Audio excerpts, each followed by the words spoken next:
नाज़रीन आदाब, आप देख रहे हैं INN चैनल। मैं हूं शेख अहमद अली। आज की खास बात में हम देखेंगे कई अहम कौमी और बैनुल-अक़वामी खबरें। सुप्रीम कोर्ट ने वाराणसी की एक सिविल कोर्ट से कहा कि वो ज्ञानवापी मस्जिद में वीडियोग्राफी सर्वे तनाज़े के मामले में समाअत ना करे और ना ही कोई फैसला करे। जस्टिस DY चंद्रचूड़ और जस्टिस PS नरसिम्हा की बेंच ने हिंदू फरीक के वकील विष्णु शंकर जैन की अर्जी पर समाअत 19 मई तक मुलतवी करते हुए कहा कि वो इस मामले की समाअत जुमे को दोपहर 3 बजे करेंगे। मस्जिद की तरफ से पेश हुए एडवोकेट H अहमदी ने सुप्रीम कोर्ट की आज की समाअत मुलतवी करने की हिंदू दरखास्त की मुखालिफत करते हुए कहा कि अब एक और मस्जिद को भी सील करने की दरखास्त की जा सकती है। सुप्रीम कोर्ट ने मुताल्लिका फरीकों के दलाइल सुनने के बाद वाराणसी की सिविल अदालत को हिदायत दी कि वो ज्ञानवापी मस्जिद सर्वे तनाज़े से मुताल्लिक मामले की आज समाअत या फैसला ना करें। 17 मई को समाअत के बाद सुप्रीम कोर्ट ने अगली समाअत 19 मई के लिए मुलतवी की थी। बेंच ने मंगल को रियासती हुकूमत को हिदायत दी थी कि वो वाराणसी में काशी विश्वनाथ मंदिर कॉम्प्लेक्स से मुतसिल ज्ञानवापी मस्जिद कॉम्प्लेक्स में उस इलाके की हिफाजत करे जहां हिंदुओं के मुताबिक एक शिवलिंग पाया गया था। उत्तर प्रदेश के जिले मथुरा में एक मकामी अदालत ने कृष्ण जन्मभूमि पर मुबैना तौर से तामीर शाही ईदगाह को हटाने का मुतालबा करने वाली अर्जी को सुनवाई के लिए जुमेरात को मंजूर कर लिया। डिस्ट्रिक्ट कोर्ट सेशन जज राजीव भाटी ने मथुरा में वाक़ कृष्ण जन्मभूमि पर मुबैना तौर से तामीर ईदगाह को हटाने से मुताल्लिक अर्जी को मंजूर कर लिया। DGC सिविल संजय गौड़ ने बताया कि अदालत ने अपने फैसले में निचली अदालत से इस मुकदमे को दर्ज करने का हुक्म दिया। काबिल जिक्र है कि मथुरा में शाही ईदगाह श्री कृष्ण जन्मभूमि के पास वाक़ है और उसी बुनियाद पर दावा किया जा रहा है कि ईदगाह मंदिर की जमीन पर वाक़ है, लिहाजा मस्जिद को हटाकर जमीन मंदिर के हवाले की जानी चाहिए। मुद्दई फरीक के वकील हरिशंकर जैन ने कहा कि मुकदमे की कबूलियत के सवाल पर अदालत ने वाज़ेह किया कि मुद्दई को इस मामले में मुकदमा दाखिल करने का हक है। उन्होंने बताया कि दिफाई फरीक के वकील की दलील नामंजूर करते हुए फाजिल जज ने कहा कि पहले मुकदमा दर्ज हो जाए, उसके बाद कानूनी हैसियत वगैरह पर गौर किया जाएगा। काबिल जिक्र है कि वाराणसी वाक़े ज्ञानवापी मस्जिद अहाते की वीडियोग्राफी सर्वे मामले में भी जैन हिंदू फरीक के वकील हैं। इस मामले में मस्जिद अहाते में सर्वे के दौरान मुबैना शिवलिंग के दावे के बाद नया मोड़ आ गया है।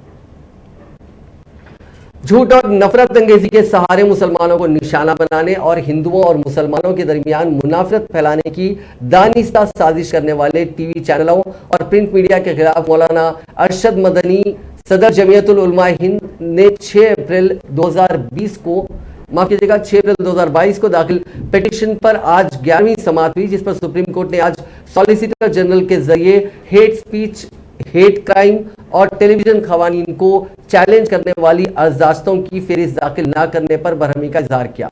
यह बात जमीयत उलमा हिंद की जारी करदा प्रेस रिलीज में कही गई। रिलीज के मुताबिक जस्टिस AM खानोलकर ने सॉलिसिटर जनरल को नाराजगी भरे लहजे में कहा कि गुज़िश्ता समाअत पर ही आपको हुक्म दिया गया था कि फेरिस्त मुरतब करके अदालत में पेश की जाए, लेकिन ऑफिस रिपोर्ट के मुताबिक यूनियन ऑफ इंडिया की जानिब से रजिस्ट्री में कोई फेरिस्त दाखिल नहीं की गई। सॉलिसिटर जनरल तुषार मेहता ने अदालत से मजरत करते हुए कहा कि वो आज ही फेरिस्त तैयार करके अदालत में दाखिल करेंगे। दरिया सनात जानिबदार मीडिया पर कार्रवाई करने के सिलसिले में सुप्रीम कोर्ट में दाखिल जमीयत उलमा हिंद की पिटीशन की समाअत सुप्रीम कोर्ट अलहदा से 20 जून को करेगी और दीगर पिटीशंस पर भी अलग अलग तारीखों पर समाअत करेगी। जमीयत उलमा हिंद की जानिब से आज अदालत में senior advocate Sanjay Hegde, advocate on record Ejaz Maqbool पेश हुए और कहा कि इस मामले में सबसे पहले जमीयतुल उलमा हिंद ने पिटीशन दाखिल की थी, जिस पर अदालत ने यूनियन ऑफ इंडिया को नोटिस जारी किया था, लेकिन इस दरमियान दीगर फरीक भी अदालत से रुजू है, जिसकी वजह से मामला पेचीदा हो गया। वकला ने अदालत से गुजारिश की कि जमीयतुल उलमा हिंद की पिटीशन जिसमें इंफॉर्मेशन टेक्नोलॉजी कानून को चैलेंज किया गया है, उस पर समाअत अलहदा करनी चाहिए, जिसे अदालत ने मंजूर कर लिया। सुप्रीम कोर्ट ने जुमेरात को पंजाब कांग्रेस के साबिक सदर और साबिक क्रिकेटर नवजोत सिंह सिद्धू को 34 साल पुराने मुजरिमाना कत्ल केस में 1 साल कैद की सजा सुनाई। जस्टिस AM खानोलकर और जस्टिस संजय किशन कौल की बेंच ने अदालत उस्मा के 2018 के फैसले का जायजा लेने के बाद सजा में इजाफा करने का हुक्म दिया। बेंच ने सिद्धू को यह सजा मुतवफ़ी के अहले खाना की तरफ से दायर रिव्यू पिटीशन पर समाअत मुकम्मल होने के बाद सुनाई। पंजाब के पटियाला के रहने वाले गुरनाम सिंह के अहले खाना ने अपनी दरखास्त में अदालत से सजा में इजाफे की अपील की थी और कहा था कि सिद्धू को सिर्फ 1000 रुपए के जुर्माने पर रिहा करना नाकाफी है। सुप्रीम कोर्ट ने 25 मार्च को सजा में तरमीम की दरखास्त पर नजरसानी की दरखास्त पर समाअत मुकम्मल होने के बाद अपना फैसला महफूज रख लिया था। यह मामला 1988 का है, जब 65 साल गुरनाम सिंह की मौत उस वक्त हुई जब सिद्धू और दीगर ने सड़क पर लड़ाई में उसे घूंसा मारा था। मुतासिरा फरीक की तरफ से यह इल्जाम लगाया गया था कि सिद्धू की तरफ से घूंसे मारने से गुरनाम की मौत हुई है। सुप्रीम कोर्ट ने इस मामले में 15 मई 2018 को अपना फैसला सुनाया था। उस अदालत ने फिर सिद्धू को ताज़ीरात हिंद यानी आईपीसी की सेक्शन 323 के तहत मुजरिम करार दिया, जिसमें ज्यादा से ज्यादा 1 साल या जुर्माना या दोनों की सजा दी गई है। सिद्धू को सिर्फ 1000 रुपए जुर्माना अदा करने के बाद रिहा कर दिया गया था। सुप्रीम कोर्ट ने जुमेरात को समाजवादी पार्टी के समाजवादी पार्टी के लीडर और उत्तर प्रदेश के साबिक वजीर आजम खान की अबूरी जमानत की दरखास्त कबूल कर ली। Justice L Nageswara Rao, justice BR Gavai और AS बोपना पर मुश्तमिल बेंच ने आइन की आर्टिकल 142 के तहत हासिल करदा इख्तियारात का इस्तेमाल करते हुए अबूरी जमानत का हुक्म जारी करते हुए दरखास्त गुजार साबिक वजीर को मुतालिका अदालत के सामने 2 हफ्तों के अंदर बाकायदा जमानत की दरखास्त दायर करने की इजाजत दी। सुप्रीम कोर्ट ने 17 मई को अपना फैसला महफूज कर लिया था। सुप्रीम कोर्ट ने इलाहाबाद हाईकोर्ट की तरफ से जमानत के मामले में कोई भी फैसला लेने में ताखीर पर नाराजगी जाहिर की थी। हाई कोर्ट ने गुज़िश्ता साल दिसंबर में साबिक वजीर की दरखास्त जमानत पर फैसला महफूज कर लिया था। इस दरमियान दरखास्त गुजार ने अबूरी जमानत के लिए सुप्रीम कोर्ट से रुजू किया, जहां उसे हाई कोर्ट से रुजू करने की हिदायत दी गई। पिछली समाअत के दौरान सुप्रीम कोर्ट ने इस हकीकत का नोटिस लिया था कि दरखास्त गुजार आजम खान को 87 में से 86 मुकदमात में जमानत दी गई और जमीन पर कब्जे के मुबैना केस में जमानत का फैसला करने में ताखीर पर नाराजगी का इजहार करते हुए सख्त तबसरे किए थे।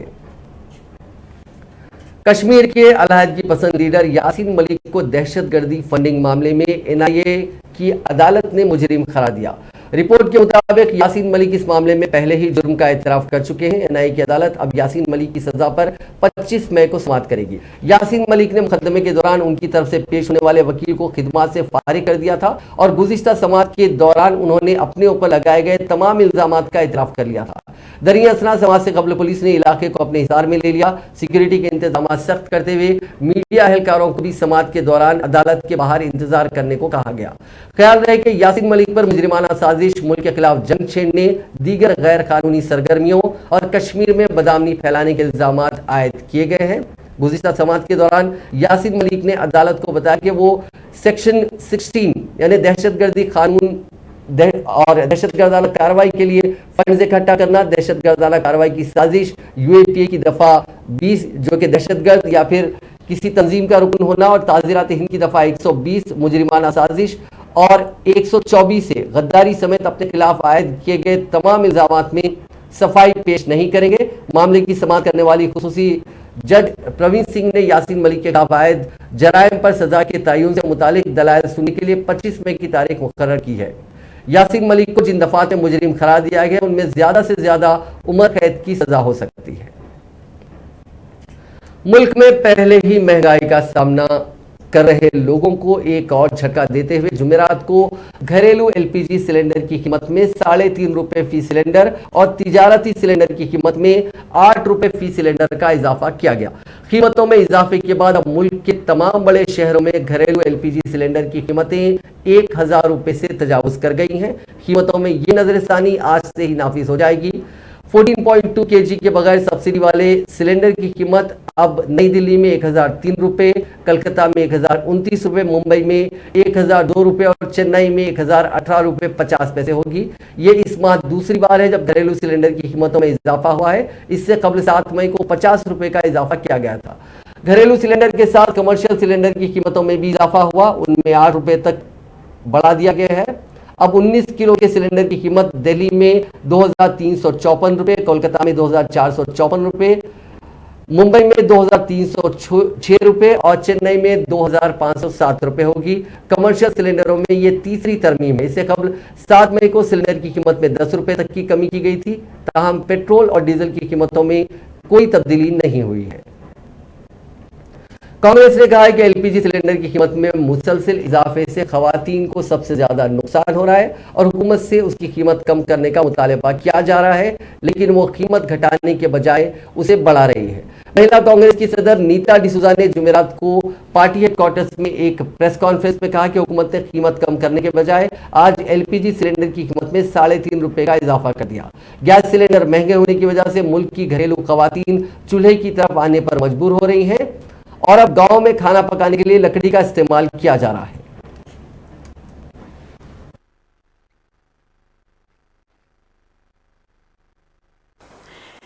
अगर आप आंकड़े देखें तो डीजल और पेट्रोल से कांग्रेस के समय में सब्सिडी दिया जाता था और पिछले 8 सालों में 27.5 लाख करोड़ रुपया इस सरकार ने लोगों के जेब से कमाया है। सरकार का काम होता है लोगों के हित में काम करना। जब महिलाएं गैस के बढ़ते हुए दामों से त्रस्त है तो वो अपने घर कैसे चला सकती है। डीजल हमारे समय में पेट्रोल 71 रुपीज 41 पैसे हुआ करता था, आज 105 रुपया प्रति लीटर है। मैं खास करके गैस सिलेंडर के दामों पे बात करूंगी क्योंकि गैस सिलेंडर के बढ़ते हुए दामों को लेकर आम गृहिणी त्रस्त है। महिलाएं अपने घर नहीं चला पा रहे हैं। इवन सीएनजी एंड पीएनजी, क्योंकि आजकल पीएनजी के लाइंस लगते हैं, जिस पीएनजी के दामों में भी बढ़ोतरी हुई है, जिसके चलते जो बिल्स आ रहे हैं, गैस के बिल्स आ रहे हैं, वो पहले से डबल हो रहा है। हमने महिला कांग्रेस ने बार बार इस गूंगी बहरी सरकार को जगाने का काम किया। लोगों की आवाज, जनता की आवाज, आम घर की गृहिणी की आवाज उन तक पहुंचाने की कोशिश की है।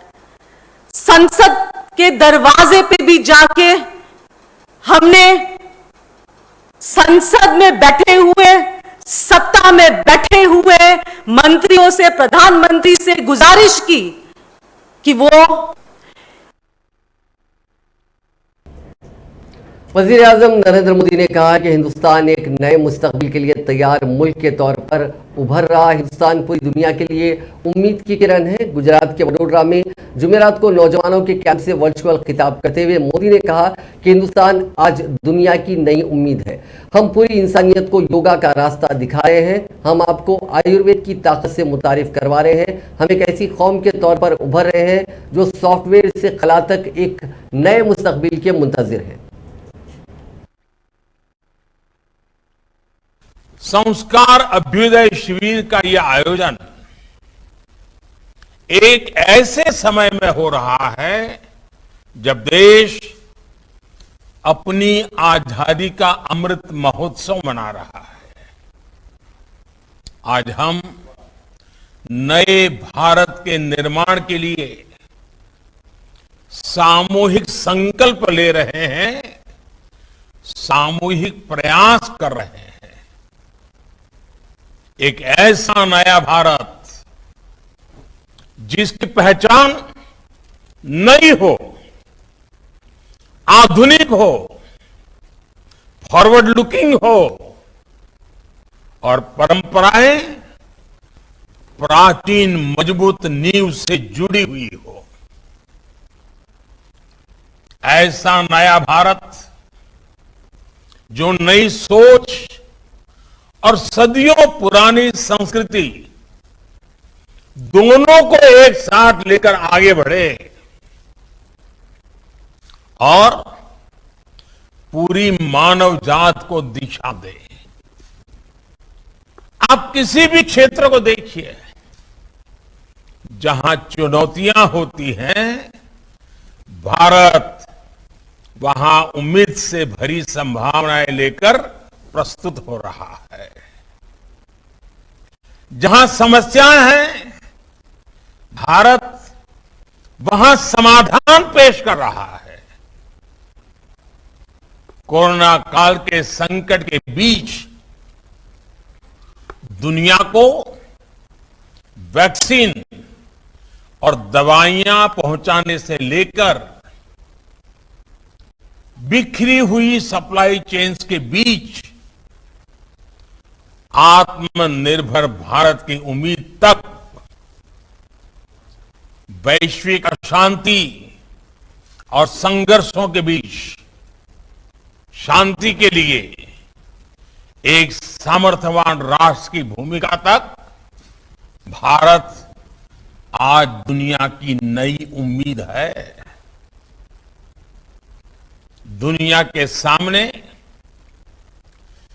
क्लाइमेट चेंज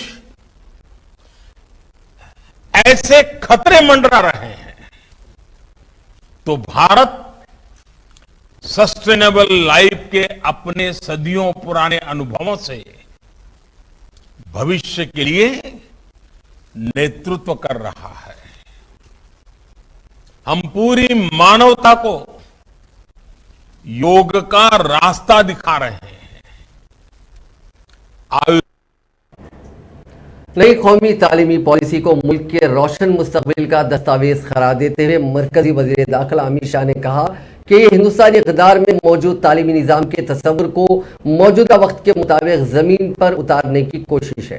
अमित शाह ने जुमेरात को दिल्ली यूनिवर्सिटी के ज़ेर एहतमाम स्वराज से नव भारत तक हिंदुस्तान के ख्यालात का जायजा पर बैनुल अक़वामी सेमिनार का इफ्तिताह करते हुए ये बात कही। इस 3 रोज़ा सिंपोजियम का इनेकाद यूनिवर्सिटी के पॉलिटिकल साइंस डिपार्टमेंट ने दिल्ली यूनिवर्सिटी की 100 साला तकरीब के मौके पर किया है।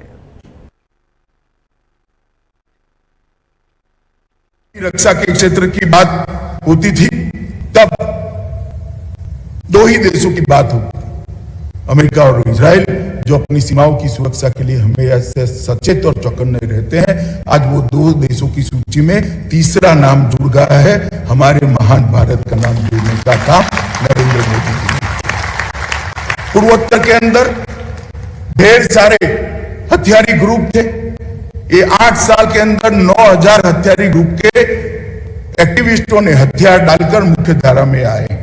ढेर सारे समझौते हुए, करबी आंदोलन का समझौता हुआ, बोडोलैंड का समझौता हुआ, ब्रू समझौता हुआ, NLFT का समझौता हुआ, और आज स्थिति ऐसी हुई है कि अब सफा हटाने के लिए आंदोलन करने पड़ते थे और भारत सरकार के लोग बचाव की मुद्दा में जवाब देते थे, नहीं भाई ये जरूरी है, देश की सुरक्षा के लिए जरूरी है। वो ही उत्तर पूर्व के अंदर, वो ही नॉर्थ ईस्ट के अंदर आज शांति प्रस्तावित होने के कारण हमने बहुत बड़े हिस्से से, उत्तर पूर्व के 75% हिस्से से अब सपा को हटाने का काम है। अब सपा को आइडियोलॉजी के आधार पर, ह्यूमन राइट के आधार पर हटाने वाले लोगों को ये जवाब, ह्यूमन राइट उनका भी है जो आतंकवाद में मारे जाते हैं, जो आतंक फैलाते हैं। उनकी ह्यूमन राइट की चर्चा करने वालों को मैं कहना चाहता हूं, ह्यूमन राइट उनका भी है जो आतंकवाद की भेंट चढ़ते हैं, और उनके ह्यूमन राइट की रक्षा करने का रास्ता कानून हटा देना नहीं है, स्थिति ही ऐसी निर्मित करना जहां कानून की जरूरत ही न पड़े। इस प्रकार की स्थिति नरेंद्र मोदी जी ने कर दिखाई।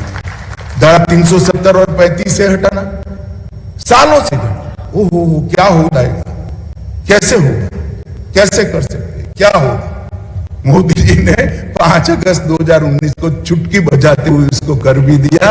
और जो लोग कहते थे कि खून की नदियां बहेगी, मैं गर्व के साथ उनको कहना चाहता हूं, मोदी जी की सरकार की नीतियों के कारण खून की नदियां छोड़ो, कंकर चलाने की भी किसी में हिम्मत नहीं। जब दृढ़ता के साथ निश्चित उद्देश्य मन में रखकर कोई शासन करता है तो परिवर्तन किस प्रकार से आता है, इसका उदाहरण। जब देश का हित सर्वोपरि रखकर कोई शासन करता है तो रास्ते की कितनी भी दिक्कतें हो, अपने आप रास्ता समान हो जाता है और गाड़ी पूर्वपाट चलने लगती है, कोई बाधा नहीं रहती है। इसका उदाहरण रक्षा के क्षेत्र की बात। वज़ीर दिफा राजनाथ सिंह ने योगा को मुल्क का अजीम तरीन विरसा करार देते हुए कहा कि यह जिंदगी में नई तवानाई पैदा करता है। राजनाथ सिंह ने आलमी यौम योगा 21 जून से पहले वजारत दिफा की तरफ से जुमेरात को यहाँ मुनक्किद योगा मश्क प्रोग्राम में शिरकत की और मुख्तलिफ आसन किए। उनके साथ वजीर ममलिकत बराए दिफा अजय भट्ट, मालियती मुशीर संजय मित्तल और दीगर आला अफसरान मौजूद थे। वजीर दिफा ने इस मौके पर कहा कि सदियों से चला आ रहा योगा हिंदुस्तान का सबसे बड़ा विरसा है जो लोगों की जिंदगियों में नई तवानाई पैदा करता है और उन्हें अपने और फितरत से जोड़ता है। उन्होंने कहा कि योगा मन को काबू में रखता है और उसे सेहतमंद बनाता है। वो फराइज की अंजाम दही में बेहतरी लाता है। योगा सिर्फ एक मखसूस वक्त पर ही की जाने वाली मशक नहीं है, बल्कि इसके पीछे दलील यह है कि ये रोजमर्रा के कामों को मुस्तैदी और चौकसी के साथ मुकम्मल करने की ताकत और तहरीक देता है। योगा हमारे ख्यालात, इल्म, सलाहियत और लगन को मजबूत करता है। राजनाथ सिंह ने योगा की तारीफ करते हुए कहा कि ये डायबिटीज, हाई ब्लड प्रेशर और मुख्तलिफ अमराज से निजात पाने का रास्ता है, क्योंकि योगा अंदरूनी कश्मकश और तनाव से निजात दिलाता है। मरकजी वजीर बराखलियती उमूर मुख्तार अब्बास नकवी ने कहा कि हुनर हाट ने इलाका, मजहब और जात पात की हुदूद को तोड़कर गुज़िश्ता 6 वर्षों में समाज के तमाम तबकात से ताल्लुक रखने वाले तकरीबन 10,50,000 कारीगरों और दस्तकारों को खुद रोजगार के मौके फराहम किए, जिसमें 50% से ज्यादा खवातीन कारीगर शामिल हैं। मरकजी वज़ीर अखिलती उमूर ने कहा कि मुल्क को मफलूज पॉलिसियों की बीमारी से निकालकर वज़ीर आज़म नरेंद्र मोदी ने गुड गवर्नेंस का इंस्टीट्यूशन और जामे तरक्की का मिशन बन गए हैं। नकवी ने कहा कि वज़ीर आज़म मोदी ने संगीन कुदरती आफत के वक्त भी मुल्क को आफत से बचाया। दुनिया भर में माशी बहरान और कुसात बाजारी के दौरान भी मुल्क और अहले वतन की सलामती के खदोखोल को किसी सूरत कमजोर होने नहीं दिया। उन्होंने कहा कि Hunar Haat vocal for local, स्वदेशी, खुद इंहिसार हिंदुस्तान, एक भारत श्रेष्ठ भारत के फलसफे का आईनेदार है। उन्होंने कहा कि हुनर हाट मुल्क के कदीम फन और हुनर के विरसे के तहफ़्फ़ुज़ और फरोग के लिए एक जामे मंसूबा है। साबिक़ वज़ीर आज़म राजीव गांधी के कत्ल के मुजरिम AG पेराविलियन की रिहाई के फैसले को अफसोसनाक करार देते हुए कांग्रेस ने उसके लिए मोदी हुकूमत को जिम्मेदार ठहराया। कांग्रेस के जनरल सेक्रेटरी रणदीप सिंह सुरजेवाला ने कहा कि सुप्रीम कोर्ट का फैसला अफसोसनाक है। साबिक़ वज़ीर आज़म राजीव गांधी के कातिल की रिहाई ने करोड़ों हिंदुस्तानियों की रूह को ठेस पहुंचाई। सुरजेवाला ने मोदी हुकूमत और बीजेपी पर हमला करते हुए कहा कि मोदी हुकूमत इसके लिए बराह रास्त जिम्मेदार है। The Supreme Court decision has come on release of a convicted for the terrorist murderous attack and assassination of former Prime Minister Shri Rajiv Gandhi. The background is like this. On 9th of September 2018, the then AIA-DMK BJP government in Tamil Nadu recommended release of all 7 persons convicted for the assassination of former Prime Minister Shri Rajiv Gandhi. The recommendation of the cabinet of the AIA-DMK BJP government was sent to the former BJP leader Shri Banwari Lal Purohit, who is now the governor appointed by Modi government of the state of Tamil Nadu. The Supreme Court decision. Madhya Pradesh के साबिक़ वज़ीर आला कमलनाथ ने Bharatiya Janata party पर दीगर पसमानदा तबकात यानी OBC के हुकूक को कम करके पार्टी पर जश्न मनाने का इल्ज़ाम लगाया और कांग्रेस बल्दियाती इंतखाबात में इस तबके को 27% टिकट देगी ऐलान कहा। उन्होंने अपने ट्वीट में कहा कि ये इंतहाई शर्मनाक है कि आज बीजेपी OBC तबके के हुकूक को कम करके जश्न मना रही है, इससे अपनी जीत कह रही है। हमारा आज़म है कि हम OBC तबके के हुकूक को कम नहीं होने देंगे, उन्हें उनका हक हर सूरत में दिलाएंगे। आइंदा बल्दियाती इंतखाबात में उन्हें 27% टिकट दिए जाएंगे। उन्होंने कहा कि OBC तबका जानता है कि किसने उसके मफाद के लिए काम किया, किसने उन्हें रिजर्वेशन दिया, किसने रिजर्वेशन में इजाफा किया। उन्होंने कहा कि OBC तबके को यह भी पता है कि किसने साजिश के जरिए उनके रिजर्वेशन को छीनने की कोशिश की। रियासत में कल पंचायती इंतखाबात में OBC रिजर्वेशन को लेकर सुप्रीम कोर्ट के फैसले के बाद रियासत में बयानबाजी शुरू हो गई है। हुक्मरान बीजेपी इस फैसले को अपनी जीत करार दे रही है कि कांग्रेस का इल्जाम है कि बीजेपी ने OBC तबके के हुकूक सलब किए हैं। कांग्रेस को पंजाब में बड़ा झटका लगा है। पंजाब कांग्रेस के दिग्गज कायद सुनील जाखड़ आज बीजेपी में शामिल हो गए। दिल्ली में पार्टी सदर जेपी नड्डा ने उन्हें पार्टी की प्राइमरी मेंबरशिप दिलाई। जाखड़ ने कुछ दिन पहले ही इनडिसिप्लिन का नोटिस मिलने पर कांग्रेस छोड़ दी थी। इससे पहले गुजरात से कांग्रेस कायद हार्दिक पटेल भी कांग्रेस पार्टी छोड़ चुके हैं। गुजरात में असेंबली इंतखाबात से पहले कांग्रेस पार्टी में बहरान गहराता जा रहा है। इसी बहरान के बीच कांग्रेस के साबिक सदर राहुल गांधी जुमेरात को लंदन के लिए रवाना हो गए। जानकारी के मुताबिक राहुल कैम्ब्रिज यूनिवर्सिटी में जुमे के रोज से शुरू हो रहे आइडियाज फॉर इंडिया समिट में शिरकत करेंगे। वहां वो इंडिया एट 75 को मुखातिब करेंगे और वहां मौजूद हिंदुस्तानियों से बातचीत भी करेंगे। राहुल का यह प्रोग्राम 23 मई को होगा। कांग्रेस मीडिया डिपार्टमेंट के सरबराह रणदीप सिंह सुरजेवाला ने यह जानकारी दी। उन्होंने बताया कि राहुल मुल्क के मौजूदा हालात और मुस्तकबिल के बारे में प्रवासी भारतीयों से बातचीत करेंगे। आसाम में बाढ़ से हालात बेहद खराब हैं। बाढ़ से अब तक लाखों लोग मुतासिर हो चुके हैं। इस बीच लुमडिंग असेंबली सीट से बीजेपी एमएलए शिबू मिश्रा 18 मई को सैलाब से मुतासिरा इलाकों का जायजा लेने के लिए होजाई पहुंचे थे। उस वक्त रास्ते में पानी भरा था। शिबू मिश्रा ने जूते पहन रखे थे, जिसके चलते वो पानी में नहीं उतर सके। तब रेस्क्यू ऑपरेशन में जुटे एक जवान ने उन्हें पीठ पर बिठाकर नाव तक पहुंचाया। इस वाकये का वीडियो सोशल मीडिया पर वायरल हो रहा है। डॉलर के मुकाबले रुपए में गिरावट का दौर जारी है। जुमेरात को रुपया 10 पैसे टूटकर 77 रुपए 72 पैसे के निचले सतह पर बंद हुआ। इससे पहले आज डॉलर के मुकाबले रुपए की शुरुआत भी कमजोर रही। डॉलर के मुकाबले रुपया आज 10 पैसे कमजोर होकर 77 रुपए 72 पैसे पर खुला था। इतना ही नहीं, आज इंट्रा डे में रुपया 77 रुपए 76 के निचले सतह से 77 रुपए 63 पैसे के ऊपरी सतह के बीच कारोबार करता दिखा। बता दें कि कल के कारोबार में भी रुपए में गिरावट देखने को मिली थी।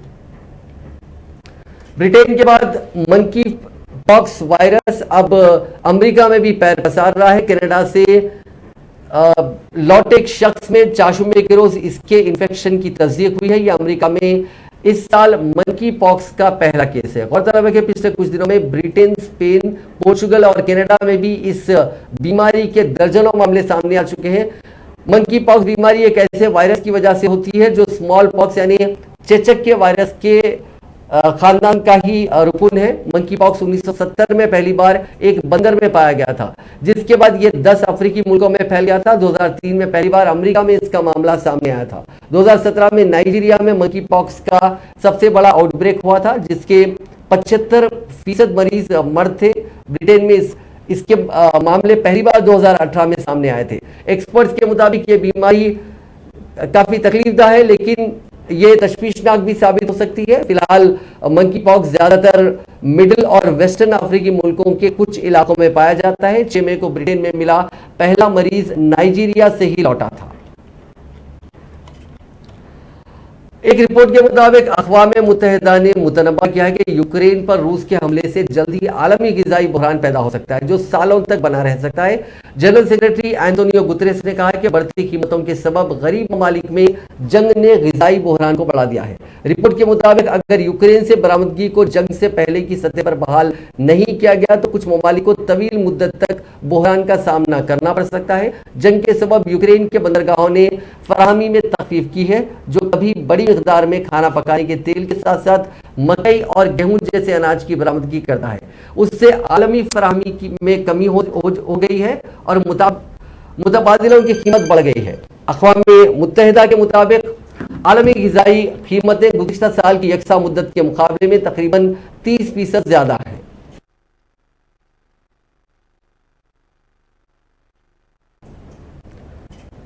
तेलंगाना से ताल्लुक रखने वाली हिंदुस्तानी मुक्केबाज निखत ज़रीन ने वुमेन्स वर्ल्ड बॉक्सिंग चैंपियनशिप में मुल्क के लिए इकलौता गोल्ड मेडल जीत लिया है। 25 साल की निखत ने फ्लाईवेट कैटेगरी यानी 52 kg के फाइनल में थाईलैंड की जुटामास जितपो को हरा दिया। हिंदुस्तान की नौजवान मुक्केबाज ने ये बाउट 5-0 से एक तरफा अंदाज में अपने नाम किया। इंडिया को वुमेन्स वर्ल्ड चैंपियनशिप में 4 साल बाद गोल्ड मिला है। इससे पहले 2018 में एमसी मैरी कॉम चैंपियन बनी थी। नाज़रीन, आज की खास बात में बस इतना ही। आपसे कल मुलाकात होगी नई खबरों के साथ। आप देखते रहिए INN चैनल।